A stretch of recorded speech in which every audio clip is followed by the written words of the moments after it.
ते ज्यावेळेस एकत्र येतात नैसर्गिक युती होते आणि एकत्रित काम करतात त्यावेळेस मतदारसंघाचं चित्र काय असतं हे लोकसभेच्या निवडणुकीने आपल्याला या ठिकाणी दाखवलेलं आहे। पवार साहेबांबद्दल, उद्धव ठाकरे साहेबांबद्दल, राहुलजी गांधी बद्दल लोकसभेच्या इलेक्शन मध्ये एक सहानुभूतीचं वातावरण निर्माण झालेलं होतं। त्यामुळे महाराष्ट्रामध्ये सर्वात जास्त जागा आपल्या या ठिकाणी आल्या आणि तेच वातावरण टिकवून ठेवण्याची जबाबदारी आज आपल्या सर्व कार्यकर्त्यांवर या ठिकाणी आहे। या तिन्ही पक्षाची ताकद आपल्या मतदारसंघामध्ये खूप मोठी आहे।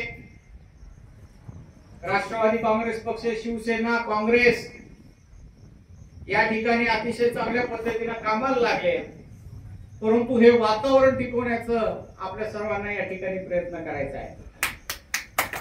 परवा पक्षाची सभा झाली, सुप्रियाताई त्या कार्यक्रमाला होता, त्यावेळेस सुद्धा मी भाषणामध्ये सांगितलं की पवार साहेब, उद्धव ठाकरे साहेब जे निर्णय घेतील महाविकास आघाडीचा, त्या निर्णयाच्या मागे आपल्याला या ठिकाणी उभा राहायचंय। आणि या पद्धतीनं मागचा जर काळ आपण आठवला तर आपल्या मतदारसंघामध्ये गेल्या 15 वर्षापासून 20 वर्षापासून आपल्या गावानं नेहमीच मला आशीर्वाद दिलेला आहे, सहकार्य केलेलं आहे। प्रतिकूल परिस्थितीमध्ये इतर गावं ज्यावेळेस मायनस होते त्यावेळेस आपल्या गावानं चांगली साथ या ठिकाणी दिलेली आहे आणि नेहमीच आपलं गाव माझ्या मागं उभं राहिलेलं आहे। हे करत असताना आपल्या मतदारसंघाचं बोलायचं झालं तर माझे वडील कैलासवासी मारुद्र मोठे बाप्पा यांच्या काळामध्ये आपलं सीना कोळेगावचं धरण सुरू झालं। आपल्या सर्वांच्या आशीर्वादानं मी आमदार झाल्यानंतर जलपूजनाचा कार्यक्रम आपण या ठिकाणी घेतला। सीना कोळेगाव धरण असेल, शिराळा उपसा सिंचन असेल, आनाळा उपसा सिंचन असेल, इतर सिंचनाची कामं असतील, आपल्या मतदारसंघामध्ये आपण करण्याचा प्रयत्न केला। ह्या धरणामध्ये शिवसेनेचे नेते ज्ञानेश्वर ताते असतील, तुमचे बीजेपीचे ठाकूर साहेब असतील, ह्या सर्वांचं योगदान ह्या धरणासाठी आणि आपल्या मतदारसंघातलं सिंचन क्षमता वाढवण्यासाठी आहे। प्रत्येकाचा खारीचा वाटा ह्या सिंचन क्षेत्रामध्ये आहे आणि मतदारसंघातल्या नेते मंडळींनी आपला मतदारसंघ सिंचनला खाली आणण्यासाठी प्रयत्न केला आणि अशी परिस्थिती असताना गेल्या 5 वर्षामध्ये अचानक दुसऱ्या जिल्ह्यातला, पर जिल्ह्यातला माणूस आपल्या जिल्ह्यामध्ये येतो आणि ह्या मतदारसंघामध्ये काहीच विकास झाला नाही अशा बाता मारतो आणि त्या ठिकाणी मागच्या काळामध्ये ज्या चुकून गोष्टी घडल्या त्या दुरुस्त करण्याची वेळ या ठिकाणी आली आहे।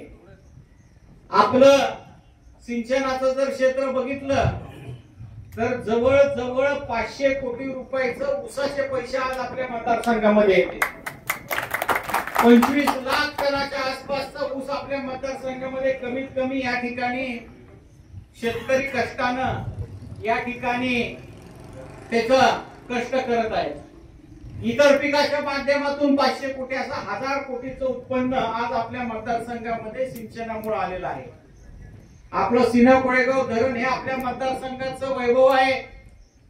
हे धरण एकदा भरलं की 2 वर्ष पुढचे निदान 2-1.5 वर्ष तरी लोक समाधानी राहतात।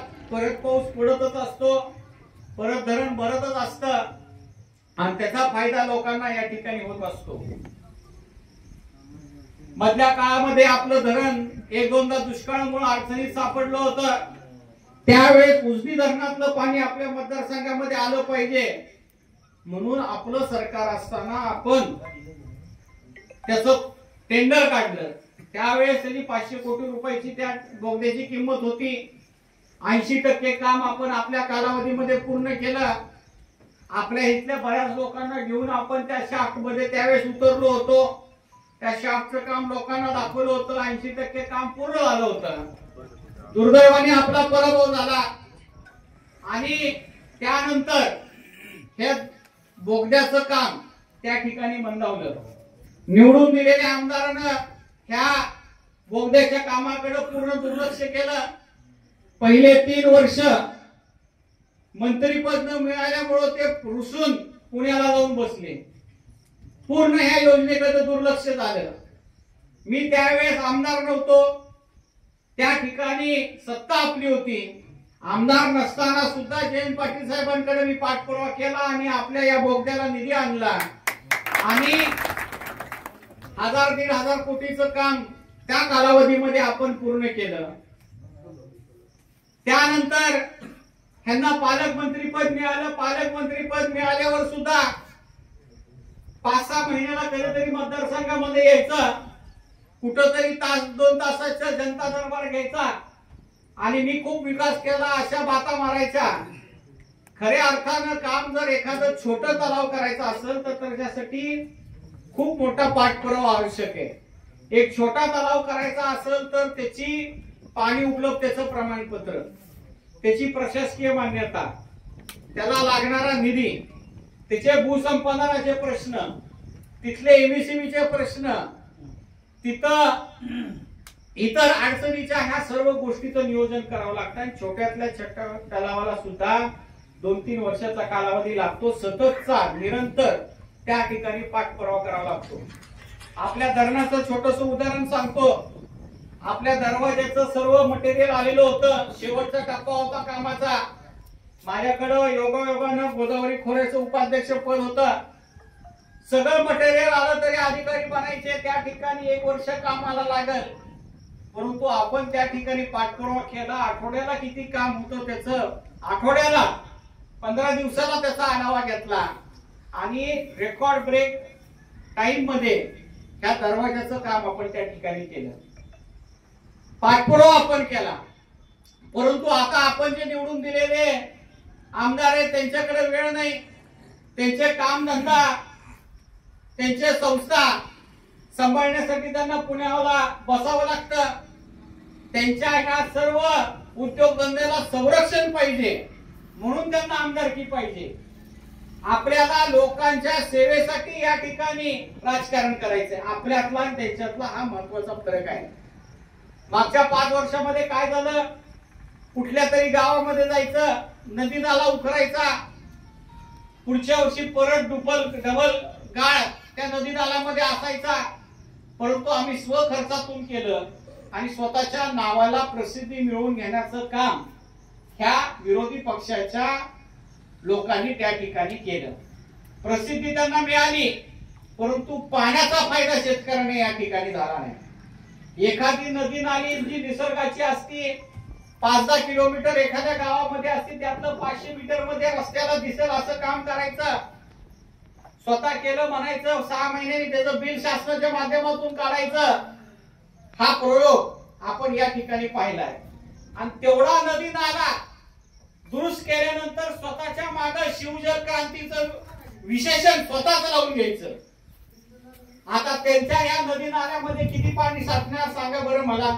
नैसर्गिक नदी, नैसर्गिक पाऊस, नैसर्गिकरित्या त्या नदीमध्ये पाणी येणार आणि त्याच्यासाठी तुम्ही शिवजल क्रांती तुमच्या नावाखाली माग लावून अख्ख्या महाराष्ट्रामध्ये मिरवायला लागले. आता ह्या कामाची आणि आपल्या सीना कोळेगावची तुलना होऊ शकते का? एवढं मोठं पाणी आपण आपल्या मतदारसंघामध्ये उपलब्ध केलं असताना सुद्धा आपल्या मागे कधी आपण कोणतंही विशेषण लावलेलं नाही. आपण त्या ठिकाणी कसलंही स्वतःच नाव मिळवलेलं नाही. हा आपल्यातला आणि त्यांच्यातला फरक आपण या ठिकाणी समजून घेण्याची गरज आहे. या विजेच्या बाबतीत आपण जर बघितलं तर आंतरगावचं 33 केव्ही असेल, पांढरेवाडीचं तुमचं डगपिंपरी फाट्याचं 33 केव्ही असेल, 5 पिंपळाचं असेल, रोशाचं असेल, आपल्या मतदारसंघातलं फक्त सांगतोय ही 33 केव्ही आपण आपल्या कालावधीमध्ये पूर्ण केले. 220 केव्हीचं सबस्टेशन आपण आपल्या कालावधीमध्ये पूर्ण केलं आणि विजेचा प्रश्न सोडवण्यासाठी प्रयत्न केला. ह्या 5 वर्षामध्ये एकही नवीन 33 केव्ही आपल्या मतदारसंघामध्ये झालेलं नाही. आपल्याकडे पाणी दिसतंय आणि लाईट नसल तर ह्या पाण्याचा काही उपयोग नाही. आज लाईटीची परिस्थिती आपण 10-15 वर्ष मागे गेलेलो आहे. 15 वर्षामध्ये एक जर 33 केव्ही हे आमदार उभा करू शकले नसतील तर आपल्या शेतकऱ्यांना लाईट पुरणार कशी? आणि त्यामुळं शेतकरी अडचणीत सापडलाय. येणाऱ्या काळामध्ये लाईटीची परिस्थिती सुद्धा आपल्याला या ठिकाणी चांगल्या पद्धतीनं करायची आहे. आणि हे दोन महत्वाचे प्रश्न आपल्याला या ठिकाणी या निवडणुकीमध्ये या येणाऱ्या काळामध्ये सोडवायचे. मागच्या कालावधीमध्ये परांड्यात आपण गेल्यानंतर तुम्ही सामाजिक न्यायाची इमारत तुमच्या जवळच आहे ती आपल्या कालावधीमध्ये झाली. ITI ची इमारत झाली, तुमच्या तहसीलची इमारत झाली, पोलीस स्टेशन झालं, कोर्टाची बिल्डिंग आपल्या कालावधीमध्ये झाली. ह्या 5 वर्षामध्ये एक तर नवीन प्रशासकीय इमारत आपल्या परांडा शहरामध्ये उभा राहिली का? एकही नवीन प्रशासकीय इमारत ह्या 5 वर्षामध्ये उभा राहिलेली नाही. त्यांच्याकडे आरोग्य खातं होतं. मंत्रीपद मिळाल्यानंतर त्यांनी सांगितलं मी 100 खाटाचा दवाखाना आणला, 200 खाटाचा आणला, 500 खाटाचा आणला, आता तर 1000 खाटाचा म्हणते. आता मला आपल्याला विचारायचंय, आपण आजारी पडल्यानंतर जुन्या काळामध्ये आपण केलेल्या दवाखान्यामध्ये तुम्ही उपचार घेता का? ह्या आमदारानं नवीन कुठला दवाखाना केलाय त्याच्यामध्ये जाऊन उपचार घेता? जुन्या दवाखान्यामध्ये जावं लागतं ना आपल्याला. काय कोणता नवीन दवाखाना यांनी केलेला चालू झालेला? आणि ह्याचे सर्व दवाखाने कागदावर आहे. ही टीका केल्यावर त्यांनी सांगितलं सीना कोळेगावला ही फोटो बघा, पिलर उभा केलेले दाखवले. मी त्यांना म्हटलं की आमचं म्हणणंच हे आहे की तुम्ही 5 वर्षापासून विधानसभेवर आहात, तुम्ही 3 वर्षापासून विधान परिषदेवर आहात, 8 वर्षापासून तुम्ही सत्तेत आहात, 2दा पालकमंत्री झालेला आहात आणि तुम्ही लोकांना पिलर दाखवताय. तो दवाखाना सुरू झालेला आणि तिथं उपचार केलेलं तुम्ही तुमच्या कालावधीमध्ये केलं असतं तर आपण समजू शकलो असतो. आणि हे काम मंत्रीपद जे खातं त्यांच्याकडे आहे ते सुद्धा काम ते करू शकलेलं नाही. याचा आपण या ठिकाणी अभ्यास करणं गरजेचं आहे. गेल्या 5 वर्षामध्ये आपला पराजय झाला, आपण तो स्वीकारला. विरोधी पक्षाचं काम आपण सुरू केलं. आपण पीक विम्याचा प्रश्न मार्गी लावण्यासाठी प्रयत्न केला. दुधाला 5 लिटर भाव वाढीव मिळाला पाहिजे त्यासाठी प्रयत्न केला. सोयाबीनला 11,000पर्यंत भाव गेला होता, तो लोकसभेला 5,000पर्यंत आला. आज 4-4.5 सोयाबीनचा भाव आला आहे. हे सरकार शेतकऱ्यांच्या विरोधातलं निर्णय घेणारं सरकार आहे. लोकसभेनंतर ही लोक शहाणे होतील असं वाटलं होतं, परंतु लोकसभेच्या इलेक्शन नंतर सुद्धा या ठिकाणी बाहेर देशातून सोयाबीन आणि दूध पावडर ह्या सरकारने आयात केल्यामुळं आज दुधालाही भाव नाही, सोयाबीनला भाव नाही. आणि हे फक्त सोयाबीनचं नाही तर इतर पिकाची सुद्धा तीच परिस्थिती या ठिकाणी निर्माण झालेली आहे. आपल्या मागच्या कालावधीमध्ये विरोधी पक्षाच्या लोकांनी विकासाचं काम कुठलंच केलं नाही. 5 वर्षामध्ये या सरकारने देखील मोठं काम कुठलं केलेलं नाही आणि दाखवायला कुठलं मोठं काम नाही. आणि इलेक्शनला वेळ कमी राहिलाय त्यामुळे त्यांनी शॉर्टकट निवडला. मुख्यमंत्री लाडकी बहीण योजना काढली. 2 वर्षापासून तुमची सत्ता असल्यापासून तुम्ही जर ही योजना चालू केली असती आणि पुढे देखील चालू ठेवणार असता तर त्या महिला भगिनीला आधार मिळाला असता. परंतु तुम्हाला निवडणुकीपुरतच ही योजना चालू ठेवायची. 1 महिन्यापूर्वी तुम्ही घोषणा करता मुख्यमंत्री लाडकी बहीण योजनेचं, 15 दिवसात फॉर्म भरून घेता, महिन्याभरात फॉर्म मंजूर करता आणि लगेच 5-10 दिवसात त्यांच्या खात्यावर पैसे टाकता. एवढं फास्ट काम कसं झालं? कारण एकदाच पैसे महिलांना द्यायचे म्हणून काम फास्ट झालं. आता संजय गांधी निराधार योजनेची योजना आहे, ती सुद्धा तेवढीच महत्वाची आहे. अंध अपंग महिला भगिनी विधवा स्त्रियाची, त्याचं का तुम्ही 15 दिवसात फॉर्म मागितले नाहीत, 15 दिवसात मंजूर केले नाहीत आणि 15 दिवसात त्यांच्या खात्यावर पैसे टाकले नाहीत? संजय गांधी निराधार योजनेमध्ये जर तुम्हाला पगार मंजूर केली तर आयुष्यभर ती पगार त्या माणसाला द्यावी लागते. म्हणून संजय गांधी निराधारच्या ह्या पगारी यांनी मंजूर केल्या नाही. आपण 40,000 लोकांना पगारी चालू केल्या आपल्या कालावधीमध्ये. ह्यांच्या कालावधीमध्ये पहिले 3-4 वर्ष तर कमिटीच नव्हती. आमदार म्हणून ह्यांनी एकही बैठक घेतली नाही. आपण 2 महिन्याला बैठकी संजय गांधीच्या घ्यायचो. आता इलेक्शन आल्यानंतर कामगारचे फॉर्म भरतात म्हणून मला सांगितलं, अरे 5 वर्ष ह्यांना कुणी थांबवलं होतं का? कामगारचे फॉर्म भरायला आपल्या कालावधीमध्ये हजारो लोकांना आपण कामगारांच्या पगारी मंजूर करून दिल्या. इलेक्शन असताना नुसतं फॉर्म भरायचं, तुझी पगार मंजूर होते म्हणायचं आणि लोकांना फसवण्याचं काम या ठिकाणी चाललेलं आहे. आपण जर आपल्या मतदारसंघाचा गेल्या वेळेस आढावा घेतला तर गेल्या 5 वर्षापूर्वी बचत गटाच्या महिला भगिनींना त्यांनी हजार रुपये त्या ठिकाणी वाटलेले होते. 1000 रुपये 5 वर्षाला म्हणजे दिवसाला 50 पैसे सुद्धा त्या महिला भगिनींना मिळत नाही. परंतु महिला भगिनींनी पैशासाठी त्यांना मतदान केलं नाही.